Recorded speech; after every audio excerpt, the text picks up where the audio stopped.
wabarakatuh. Perkenalkan, nama saya Agni Tiara dengan NIM 20510107013. Saya dari kelas Matematika 2. Di sini saya akan membahas beberapa soal mengenai soal-soal misal. Pertama, saya akan membahas soal SPLDV. Di Sekolah SMA Murni Jaya Negeri sedang mengadakan acara pembuatan video untuk perpisahan murid kelas 12. Dalam pengambilan video itu, semua murid menginginkan mengambil video dari arah atas agar terlihat rapi dan indah. Untuk dapat mengambil dari arah atas, salah satu murid bernama Wijaya memiliki ide menggunakan alat drone agar dapat mengambil rekaman video itu dari atas. Nah, sebelumnya Wijaya akan melakukan penelitian terlebih dahulu pada drone ini. Dalam penelitiannya, tinggi drone yang diterbangkan Wijaya setelah T detik diterbangkan dapat dinyatakan dengan H sama dengan XT min YT kuadrat. Tinggi drone setelah Wijaya terbangkan selama 4 detik memiliki ketinggian sebesar 50 meter. Begitu juga setelah drone itu dinaikkan selama 2 detik oleh Wijaya memiliki ketinggian sebesar 30 meter. Nah, ini merupakan contoh gambar drone yang sedang dinaikkan.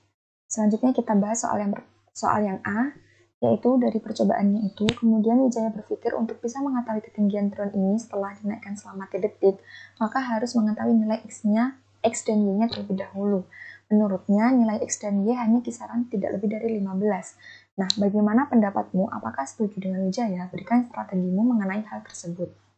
Pertama, kita akan membahas soal yang A terlebih dahulu. Diketahui bahwa H sama dengan XT min YT kuadrat dengan T yang pertama 4 detik ketinggiannya 50 meter dan T yang kedua yaitu 2 detik dengan ketinggian 30 meter. Nah, ditanyakan apakah harus mencari X dan Y dan apakah nilai keduanya kisaran tidak lebih dari 15. Nah, jawabannya di sini kita menggunakan cara substitusi terlebih dahulu. Kita substitusikan 4 dan 2 ke dalam persamaan XT min YT kuadrat seperti ini. Nah, jika sudah, maka kita eliminasi 4X min 16Y sama dengan 50 dengan 2X min 4Y sama dengan 30. Di sini saya mengalihkan 1 dan 2 agar dapat menghilangkan nilai X-nya. Nah, di sini min 8Y sama dengan min 10, Y sama dengan 5/4. Atau jika kita desimalkan menjadi 1,25. Nah, jika sudah mengetahui nilai Y-nya, maka selanjutnya mencari nilai X dengan cara mensubstitusikan nilai Y ke dalam salah satu persamaan ini. Saya mengambil persamaan 2X min 4Y sama dengan 30. Maka kita substitusikan nilai Y-nya, saya mengambil 5/4, 2X min 4 kali 5/4 sama dengan 30, maka diketahui nilai X-nya sama dengan 35/2 atau sama saja dengan X sama dengan 17,5. Nah, jadi, dari penyelesaian tersebut, benar harus mencari nilai X dan Y.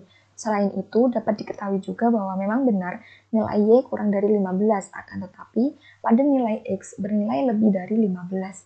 Maka saya kurang setuju dengan pendapat Wijaya tersebut. Selanjutnya kita bahas soal yang B. Setelah mengetahui nilai X dan Y, jelaskan pendapatmu mengenai tinggi drone ketika Wijaya ingin menaikkan kembali dengan waktu setelah 6 detik drone diterbangkan. Nah, di sini diketahui bahwa persamaan H sama dengan XT min YT kuadrat dan T 6 detik. Ditanyakan berapa ketinggian drone ketika dinaikkan kembali dengan waktu setelah 6 detik drone diterbangkan.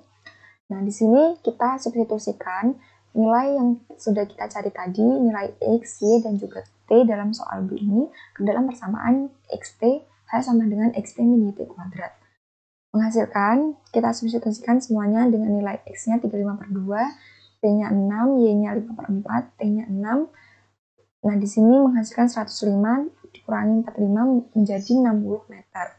Nah, jadi dapat diketahui bahwa tinggi drone apabila dinaikkan kembali dengan waktu 6 detik memiliki ketinggian sebesar 60 meter. Selanjutnya saya akan membahas mengenai soal operasi hitung bilangan. Sekolah Rika sedang mengadakan percobaan untuk mata pelajaran matematika. Guru Rika telah menyiapkan beberapa bilangan yang nantinya akan dijadikan bahan percobaan untuk muridnya. Terdapat beberapa bilangan secara acak. Setelah semua bilangan itu dibagikan ke semua murid, Rika mendapat bagian bilangan genap yang berurutan. Nah, di atas meja Rika terdapat 4 bilangan genap berurutan adalah 60. Setelah itu, ia akan menjumlahkan bilangan ketiga dan keempat dari bilangan genap tersebut.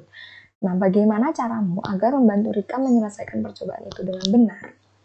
Nah, di sini pertama, perlu diingat bahwa sebuah bilangan genap merupakan bilangan yang habis dibagi dua, dan selisih antara dua bilangan genap berurutan adalah 2. Maka, bilangan genap berurutan itu selalu bertambah 2. Di sini saya misalkan bahwa nilai n adalah bilangan bulat, sehingga didapatkan bahwa bilangan genap pertama adalah 2n, bilangan genap kedua 2n plus 2, bilangan genap ketiga 2n plus 4, dan bilangan genap keempat adalah 2n plus 6. Maka selanjutnya, jumlahkan keempat bilangan berurutan adalah 60. 2n ditambah 2n plus 2 ditambah 2n plus 4 ditambah 2n plus 6 sama dengan 60. Kita jumlahkan nilai 2n-nya menjadi 8n, plus 12 sama dengan 60, maka 8n sama dengan 48 dan n sama dengan 6. Sudah diketahui bahwa bilangan ketiga itu 2n plus 4 dan bilangan keempat yaitu 2n plus 6. Maka Rika dapat menjumlahkan keduanya menjadi 2n plus 4 ditambah 2n plus 6 menjadi 4n plus 10. Nah, di sini kan sudah diketahui nilai n-nya, maka kita substitusikan ke 4n plus 10. Menjadi 4 kali 6 ditambah 10 sama dengan 34. Nah, jadi dari percobaan tersebut, jumlah dari bilangan ketiga dan keempat bilangan genap tersebut adalah 34. Demikianlah pembahasan dari saya. Semoga bermanfaat. Bila ada kurangnya saya mohon maaf. Wabillahi taufiq wal hidayah. Wassalamualaikum warahmatullahi wabarakatuh.